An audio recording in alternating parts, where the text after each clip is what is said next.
What's up, everybody? Thanks for coming out today. We appreciate it. Who's got the first question?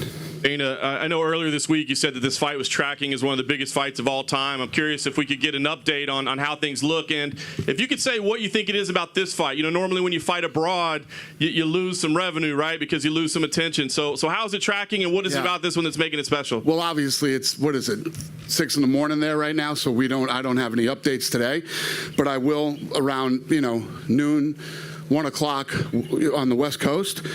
But the reality is this. I mean, apparently people in the business don't know this, but Khabib is one of the biggest stars in all of sports, not just the UFC. Take this, hold on. I'm having mic issues. He's one of the biggest stars in the sport. I knew somebody was going to ask me this today, and Khabib's videos have generated 222 million views. His content that features him, over 100 million video views this year alone, just on Facebook. Let me point out some of these. He's broken records on Instagram. I mean, I could just rattle off numbers all day here. He's the #1, by far, the #1 most played character in the video game globally, like by a long shot. And the numbers just go on and on. I could go on for days, but the kid's broke a lot of records. And what makes this fight so big is that people believe that this kid has the style to beat him. So you have all the ingredients for a massive fight. You have a big superstar, and you have a kid who's coming off an incredible win over a highly respected fighter, and many people believe that he has the style to do it. Yeah. And Dana, can I ask you as a promoter, I mean, is there anything exciting, refreshing, fun about a fight of this magnitude that isn't about guys that hate each other? It's not about, bad blood or rivalry. It's just the two baddest dudes on the planet getting ready to get in there. Yeah, I mean, this is these come together every once in a while. It's not one of these fights where these two need to scream at each other and do all this stuff. People know who both of these guys are. They know what they're both capable of, and that's why this fight is so big. Right now, this thing yesterday, when I had done some media yesterday, this thing was by far tracking to be the biggest fight we've ever done. Now, as we get into Thursday and Friday and pre-buys and things like that start to come in, I don't know. We'll see. But that's a damn good place to start on Monday and Tuesday. I'll take it. Khabib, I wanted to ask you, as Dana said, you're a big global superstar, but here I feel like the expectations, the pressure might even be more. I know how much you love being here in Abu Dhabi and the UAE, but is it more difficult to be here because the expectations, the time, the attention that you get here makes it more difficult to compete than maybe in Las Vegas? What's up, guys? Yes, of course, it's a little bit difficult. It's always difficult when you have fight, when you have cut weight, when you have so much pressure on your shoulder. It's always difficult. It's never been. It's like easy, And right now it's like special time for me, fighting here in Abu Dhabi with all this pandemic stuff, with all this without crowd, without fans, and I think it's a little bit difficult. Yeah. Clearly, this would be a huge win for you in your career. It's a big fight. We know that 30-0 mark is out there for you. We don't know who it might be, but if you win this fight and the 30-0 is on the line, when would you like to have that next fight? Do you have a date plan that you think that's when I'd like to go for 30-0? Honestly, I don't like this word if. You never know what's going to happen tomorrow. And I'm focused on just Gaethje this Saturday night. And what UFC have after this fight, I think you guys have to ask this guy, because he called us, and then we talk about fights. What's gonna happen after, I don't know. Right now, I'm focused on just Gaethje. Very nice. For Justin, if I could, please, when we were talking to Khabib earlier, he mentioned that he thought he could wear you down. Rounds 3 and 4 might be a good time to finish you. Are you surprised to hear him say that he thinks he can wear you down based on your track record, your history of pace and of exciting fights? No, I know he's, ultimately confident in what he does. He's done it 28 times. So, I expect him to believe that that's going to happen. I've been telling myself that's going to happen, as a matter of fact, and that's what drives me every single day. I'm a performer. I always show up under the lights, and that's what I do. I've been doing this as long as he has. This is ingrained in us. And on Saturday night, I will, leave everything, give everything, and, be proud of my performance. Nice. And last thing for me, Justin, I feel like in most of Khabib's fights, we can see his opponent, kind of a moment that person breaks, that person realizes, like, man, this dude's different. He's special. Have you ever been in a position like that where you were tested and you thought, man, this guy might break me? And if so, how do you get through that in a fight? Never in actual competition, but in practice, that's happened many times.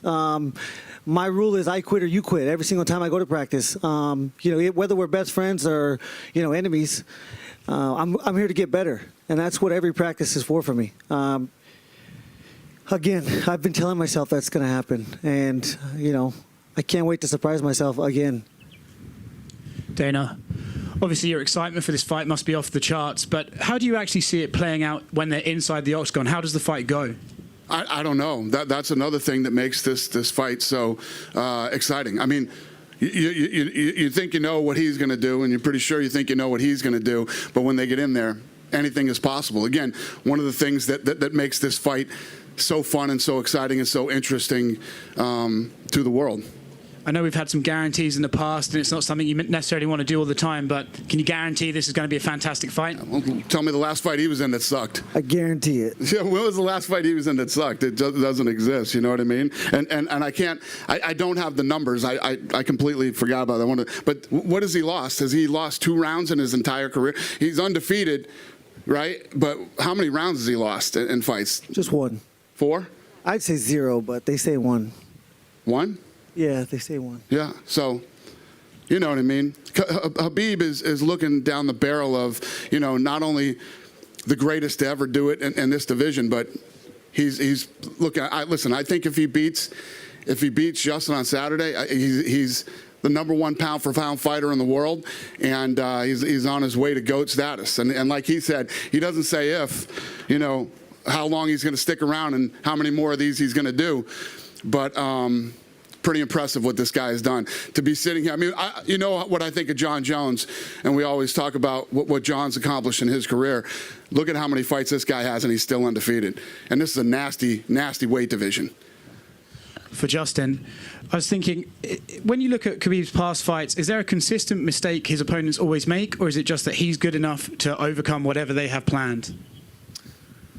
I didn't watch any tape on Khabib. I've watched his fights throughout his career because I'm a huge fan of MMA, but I didn't go back when I got him as an opponent to analyze him. I've always focused on being my best self. I've worked as long. He hasn't wrestled or fought somebody that has wrestled or grappled as long as he has. That is me. I have. Everyone says, they're ready. I will not allow him to put me on the fence. And if I do, then I'm screwed. So my game plan is if he wants to grapple, let's grapple in the middle. And at all times, I will be, I've said it 1,000 times, I cause damage. I have dense bones, and, I'm going to kick his legs. That's where it's going to start, and then we're going to move on from there. And for Khabib, Justin just mentioned his wrestling. I was curious, for the uninitiated, what's the difference between the wrestling you possess and the wrestling that a traditional American D1 wrestler possesses? I think you're supposed to ask me what difference between Dagestan wrestling and American wrestling. This is a good question. I think it's big difference, and I know he know how to wrestle, but what about wrestling 25 minutes? It's gonna be like I told DC today, like when you fight with Stipe Miocic last time, you grab his leg one time and you take him down, and he get up very quickly, and that's it, and you finish. And other minutes all going stand up, but between me and DC is big difference in. If I'm gonna try to take him down once and he gonna defend his goods, I'm gonna try. I'm gonna go all night. I'm gonna go all night. This is big difference between U.S. wrestling and Dagestan wrestling. And then when it comes to Justin Gaethje, what does he do specifically for your legacy that your previous opponents have not done? He finished a lot of opponents, a lot of great guys, and he finished all of them. And he was a great champion in other organizations before UFC. Right now, he champion in UFC interim champ. He beat Tony Ferguson. I think beat a guy like Justin Gaethje is gonna be big for my legacy. And then last thing from me, we've heard from Justin say he causes damage, and a lot's been made of his mindset leading into this fight. Do you believe Justin Gaethje has a unique attitude towards fighting? Yes, when he fight, he beginning very fast. Like first round, he's very dangerous. It's very dangerous. I think him and Conor is two most dangerous guys in first round. But if you talk about second round, third round, they become like a little bit regular fighters. Justin, right here. You've openly spoke about wanting to represent the United States coming over here against Khabib. Given that the Olympics have been postponed, does that make this fight any bigger in your mind, considering we don't get many sports between countries right now? I don't think it's bigger, but this is an individual sport. It's such a different sport than all sports. And not so much, or representing the United States is special. I never thought a kid from Safford, Arizona would be able to have this opportunity, especially halfway across the world in Abu Dhabi. Look how beautiful this place is. I've never been to a place like this before. I'm not even supposed to be here. This is supposed to be Tony Ferguson. Thank God I got that opportunity, and I took it from him. I took his soul. And now again, I perform. When I'm under those lights, it's just what I do. It's ingrained in both of us. We will both go out there and we will fight for our lives. It's who we are. So yeah, this is huge for me, huge for my family, huge for my country, huge for the small town of Safford, Arizona. I'm so proud of that. Same question for Khabib. Does it mean anything to be representing a country with no Olympics right now, or do you just view it as an individual sport between competitors? I think, for me, it's nothing changed. For me, it's nothing changed. My opponent is a very tough guy. He know how to wrestle, he know how to kick, he know how to punch, He's like completely MMA fighter, and he's interim champ, very big name. I never think about when I fight with someone, I fight with all his country. I think for fans, maybe. For fans, it's gonna be like this, maybe. And then you've obviously faced a lot of great strikers in the past, like Edson Barboza, Dustin Poirier, Conor McGregor. How does Justin's striking compare to those, considering most of the narrative is between wrestling? What do you make of his striking? I think he have dynamite on his hands. Very good kick. He have very good kick. They all good. They all good when they stand up. But when I grab them, it's changed a little bit, and I think more than Dustin and Conor and other guys, he know how to wrestle. It's gonna be a little bit hard, but I prepare myself to try to take him down 100 times. It's gonna be very interesting Saturday night. And then same question for Justin. What do you make of Khabib's striking? We don't see a lot of it. I know you said you don't watch tapes, but given the fights that you have seen of his, does his striking compare to anyone else you've? Be careful with my jab, brother. I have good jab. He has a lot of good things. Everything's unorthodox, and at different times. Everything in there is timing. Timing and space is the most important factors when you're in a fight. And I believe, he's world class in that regard. Doesn't sound like he's planning on striking much. He said 25 minutes on the ground. So, we'll see how much of that we see. Justin Gaethje right here. Justin, we saw on the embedded that you were able to bring your parents over to Abu Dhabi. I mean, that's a long flight. This is a whole big trip. Just, I guess, mentally, what difference does it make having them here physically with you? My parents have never been flown international. They got to fly business class. They've never flown business class. My dad retired a little bit over a year ago. He worked 37 years in a copper mine. My mom is still in she's going to retire after that. If this fight starts, if that bell rings at the beginning, then I will secure that she will retire after this fight. And she's been there for, I think, 35 years. They've never had a chance to fly international. every piece of money they had, it went into me and my brother and my sister, giving me the opportunities. You know, we're 2 hours from any city. Going school clothes shopping was a vacation for us. We would get up and we would go to wrestling tournaments. We had to drive 2-3 hours. Sometimes we had to stay the night, and they financially took, you know, hits every single time that we did that. And you know, nothing is better on earth than being able to repay that. And that's you know, for them to be here, it doesn't. When I step in that octagon, nothing matters. They're not there. My coach, Trevor Whitman, is there. That's the only voice that I could hear. And that's all that matters to me, but I'm very happy that they get to experience this. Khabib, at an event that honored your father, you spoke to the public and you said how important it was to be a great role model outside of competition. Outside of MMA, what are you most proud of that you've been able to contribute as you become a bigger celebrity and a star? It's a lot of things. It's like most important thing for me is like stay close with your family, with your friends, with your close people. It's like because like famous, money, today you champion, tomorrow everything can change, you know, and you never know what's gonna happen. Like most important thing for me, it's family. You know, I'm so proud of about these things because I think I was a good kid for my parents. On that note, a lot of people were touched by the piece done by UFC on BT Sport, animated, telling the story of you and your father. Just can you give us your thoughts on just that video? It's a great video. It's a great video. A lot of people send me this video, you know. It's a great video. I really like this. Dana, my last one for you. Before we were used to, you know, the big fight, it has to happen in Las Vegas. It's just how it's always been done.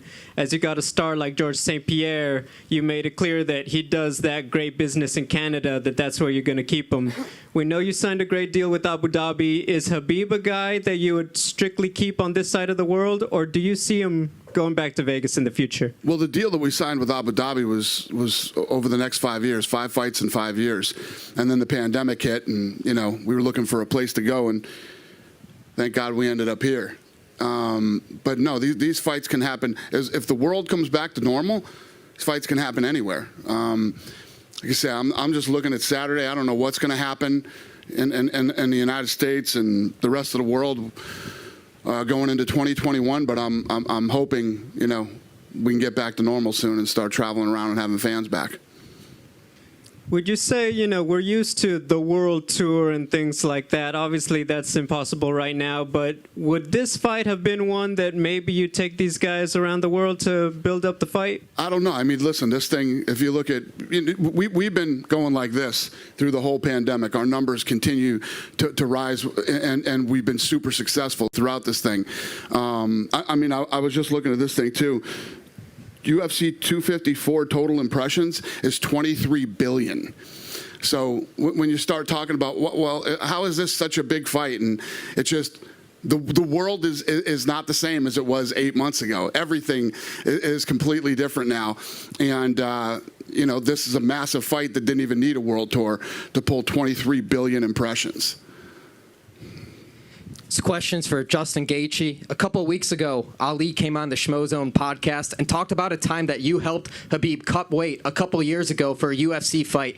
Is there anything you learned in those intimate moments leading up to this moment that you have here to get the championship crown?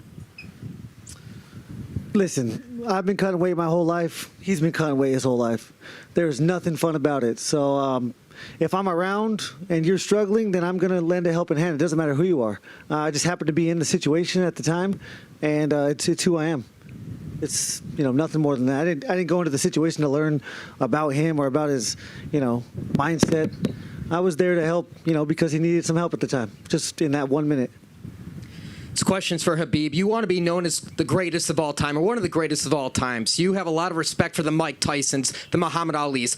What is there left in your career if you beat Justin Gaethje to prove for you to be in that conversation?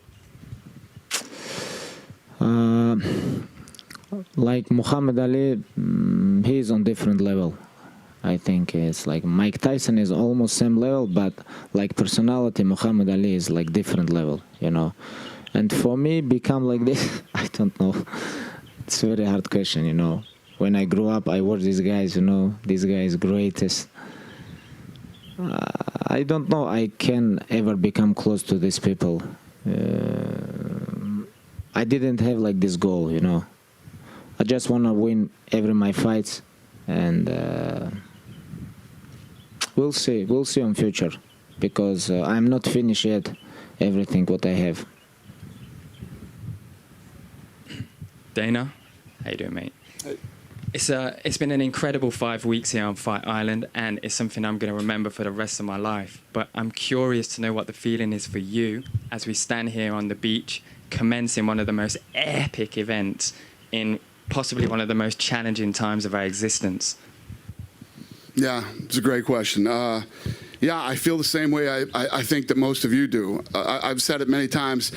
This was without a doubt the most challenging year of my career, and that's saying a lot if you consider where we came from the beginning when me and the Fertittas got involved in this thing.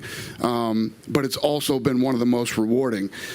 I think that for all of us, you know, my staff, the fighters, the media, and everyone else involved, this is one of the coolest things that we've ever done, and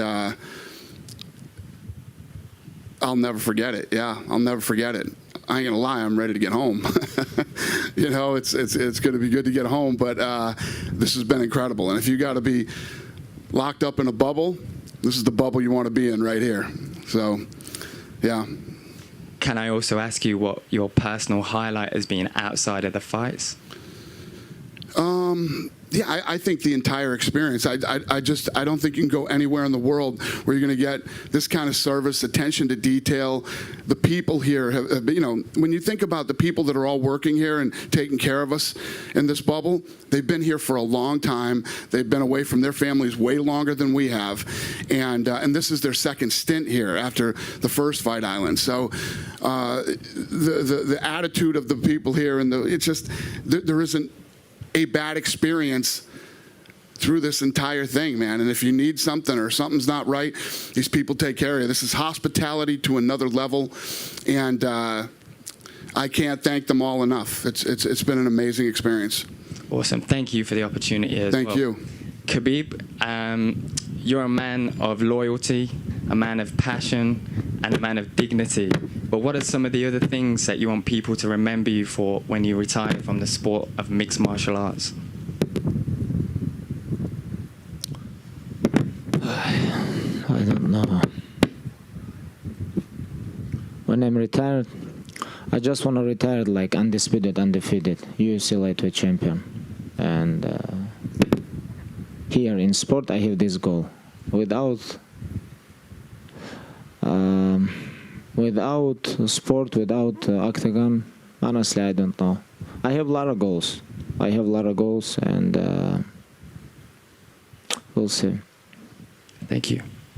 Justin, after UFC 244, Dustin mentioned that during the aftermath that he felt like the away fighter. I'm curious to know, do you feel like you're on enemy turf here? If you go back a couple years ago, I think I said I wanted to go to Brazil and fight their best. I wanted to go to Ireland and fight their best, and I wanted to come to Russia and fight Khabib. That's the chaos. They don't wish. They wish ill on you. They don't necessarily want you to die or anything, but that hostility is what I thrive in, and I can't wait for there to be people back up. If there was 100,000 people in there wanting me to die, it would be fantastic. It would be such a great feeling. Thank you, my friend. All right, thank you guys. We appreciate it. I'm going to square these guys off for photo ops.